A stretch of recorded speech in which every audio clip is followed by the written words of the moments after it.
အားလုံးပဲမင်္ဂလာပါဒီလေးလာသုံးသပ်မှုခနဲ့ကြိုဆိုပါရစေ။ဒီနေ့တော့ကျွန်တော်တို့တော်တော်များများတောင်းဆိုထားကြတဲ့အနိုင်ရနှုံးလည်းအများမြင့်တဲ့ trend reversal လို့ခေါ်တဲ့ရေးစည်းကြောင်းအလဲအပြောင်းနီးယူဟာချတဲ့ three drives pattern အကြောင်းကိုအသေးစိတ်လေ့လာသွားကြပါမယ်။ဒီ season မှာဆိုရင်တော့အခြေခံသဘောတရားတွေဖွဲ့စည်းပုံနဲ့တင်ချဆိုင်ရာအချက်အလက်တွေဈေးကွက်အခြေအနေကိုခွဲခြားသိမြင်သားတွေအရှုံးအမြတ်စီမံသားတွေနဲ့နောက်ဆုံးအဆင့်မြင့်သုံးသပ်ချက်တွေဆိုပြီးအပိုင်း၅ပိုင်းခွဲပြီးသွားပါမယ်ကဲပထမဆုံးအခြေကအခြေဆုံးပုံမှန်သဏ္ဍာန်ကိုအရင်ကြည့်လိုက်ကြအောင်ဒီမှာတွေ့ရတဲ့ထက်ကလည်းဖြစ်နေတဲ့ဇစ်ဆက်ပုံစံလေးပေါ့ဒါကရစီကြောင်တစ်ခုအားကုန်သွားပြီမကြခင်မှာရုပ်ရှိအလဲအပြောင်းဖြစ်တော့မယ်ဆိုတာကိုပြသနေတဲ့အဓိကလက္ခဏာရတစ်ခုပဲဖြစ်ပါတယ်ဟုတ်ပြီအပိုင်းဆက်အခြေခံသဘောတရားကိုဆက်လိုက်ကြအောင်လူသိများတဲ့ 5 wave Elliott သဘောတရားနဲ့ရှင်းကြည့်ရင်စင်တူတလို့လို့ရှိပေမဲ့ဒီ3 drives pattern ကတော့တိကျတဲ့ Fibonacci အချိုးအစားတဲ့ပေါ်မှာပိုပြီးအဓိကထားမိခိုးပါတယ်ဆိုလိုတာကတော့ဈေးကွက်ထဲမှာတွေ့ရခဲ့တယ်ဗျာဒါမဲ့တွေ့ပြီဆိုရင်တော့အနိုင်ရနိုင်ခြေကအလုံးကိုမြင်မာသွားပါပြီဆက်ပြီးတော့အပိုင်းနှစ်ဖြစ်တဲ့ဖွင့်စည်းပုံနဲ့တင်ကြပိုင်းကိုတွားကြည့်အောင်ဒီ pattern ရဲ့ထူးခြားတဲ့ဖွဲ့စည်းပုံကိုတေချာကြည့်ပါတကယ်တည်းဒီ setup ဖြစ်ဖို့ဆိုရင်အဓိကတွန်းနေတဲ့ line 3ခုဖြစ်မှမနေလိုအပ်ပါတယ်ဒါတွေကိုဇာတ်ပေါ်မှာ drive 1 drive 2နဲ့ drive 3ဆိုပြီးရှင်းရှင်းလင်းလင်းသတ်မှတ်ထားတယ်အဲ့ဒီ line တွေကြားထဲမှာတော့အောက်ကိုပြန်ဆုပ်တဲ့ retracement A နဲ့ retracement B ဆိုပြီးနှစ်ခုတိတိကျကျပါဝင်ထားပါမယ်အကြီးကျဆုံးတင်ကြသဘောတရားကိုပြောရရင်တော့အဓိကကြတာက drive 2နဲ့ drive D ဟာအရင် drive တွေရဲ့79.2%နဲ့ရာခိုင်နှုန်းတို့161.8ရာခိုင်နှုန်း Fibonacci အတိုင်းအတာ AT ကိုတိတိကျကျရရှိရပါမယ်။ဘာလို့လဲဆိုတော့ဒီအတိုင်းကာတွေကဈေးကွက်အားကွန်ခံမှုကိုအတိအကျပြသနေလို့ပါပဲ။နောက်ပြီးအလဲက retracement A နဲ့ B တို့ဟာ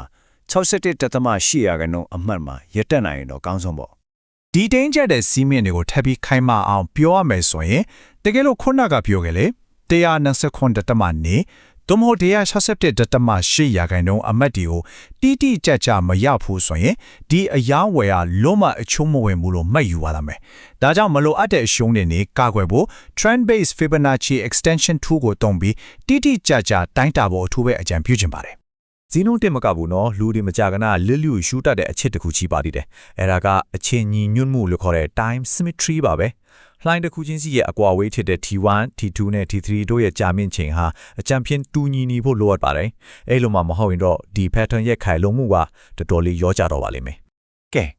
အပိုင်း3ဖြစ်တဲ့ဈေးကွက်အခြေအနေတွေကိုခွဲခြားသိမြင်ခြင်းအပိုင်းကိုဆက်သွားကြမယ်။အစိမ်းရောင်နဲ့ပြထားတဲ့ bullish setup ဟာဈေးကျဆင်းမှု downtrend တစ်ခုရဲ့အဆုံးသတ်မှာ value ဖို့အချက်ပြလေးရှိပြီးအနီရောင်နဲ့ပြထားတဲ့ bearish setup ကတော့ဈေးတက်မှု uptrend ရဲ့ထိပ်ဆုံးအမှတ်မှာရောင်းချဖို့အချက်ပြတာပါဒီတော့အဓိကကွာခြားချက်ကဈေးကွက်ရဲ့ဥတီရပါပဲဘယ်ဘက်ချက်မှာပြထားသလိုဈေးတွေဆက်တိုက်ကျဆင်းနေတဲ့ lower lowest တွေအားကုန်သွားခြင်းမှာဝယ်ယူဖို့ပြင်အောင်ဖြစ်ပြီးညာဘက်ချက်မှာတော့ဈေးဆက်တိုက်တက်နေတဲ့ higher highs တွေအားကုန်သွားခြင်းမှာရောင်းချဖို့ပြင်မှတ်ထားမှာပါနှစ်ခုလုံးမှာတတိထားမှာပါဒိုင်3ကိုရောက်မှသာအလို့ဆက်လို့ရမှာဖြစ်ပါတယ်အဖိုင်းလေးအရှုံးအမြတ်စီမံခန့်ခွဲခြင်းကိုရောက်လာပါပြီဒီမှာအရေးကြီးဆုံးအမှတ်ကတော့ drive 3နေရာလေးပါပဲဒီနေရာမှာဝင်ပြီးအယောင်းဝဲလို့ဖို့ဆိုရင်သင်္ချာနီးကျထိတွေ့မှုရောအဲ့ဒီနောက်မှာဈေးကွက်အဖြူမှုဆိုင်ရာအတိဖြူချက်ရောနှစ်ခုလုံးမဖြစ်မနေလိုအပ်ပါတယ်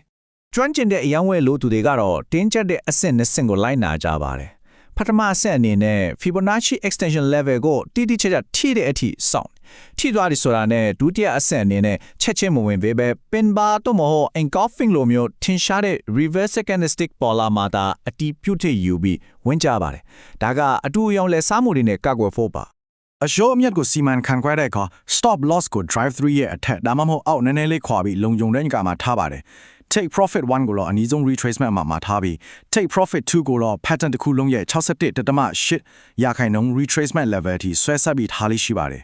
်နောက်ဆုံးအပိုင်းကအစီမံသုံးသက်ချက်နဲ့စစ်ဆေးရမယ့်အချက်များစီသွားကြရအောင်အဖွဲအစည်းကြီးတွေနေတူအတားစီးရယူနိုင်ဖို့ဟျိုးဝှက်ချက်တစ်ခုရှိတယ်ဗျာတကယ်လို့ညခုနပြောတဲ့ drive 3အမှတ်လေးဟာအချိန်ကာလပိုကျေးတဲ့ point of interest ဒါမှမဟုတ် liquidity pool နဲ့တိတိကျကျသွားတိုက်ဆိုင်နေမယ်ဆိုရင်အဲ့ဒါဟာ liquidity တွေကိုတင်းကျုံယူလိုက်တာဖြစ်လို့အလုံးကိုအနိုင်ရနိုင်ခြေများတဲ့အခွင့်အရေးတစ်ခုဖြစ်လာပါပြီဒါပဲစီကလိုက်နာမှုကအရေးကြီးဆုံးပါပဲဘယ်လိုရောင်းဝယ်ကုန်မဆိုမလွတ်ခင်မှာအခုမြင်တွေ့နေရတဲ့နီးပညာပိုင်းဆိုင်ရာ checklist ထဲကအခွက်တွေအားလုံးဖြည့်စုံမှသာလှုပ်ဆောက်တင်ပါပဲတကွက်လွတ်နေရင်တောင်မလွတ်တင်ပါဘူးဒီအချင်းချင်းချက်လက်လေးတွေကိုစိတ်ထဲမှာတေချာမှတ်သားထားကြည့်ပါ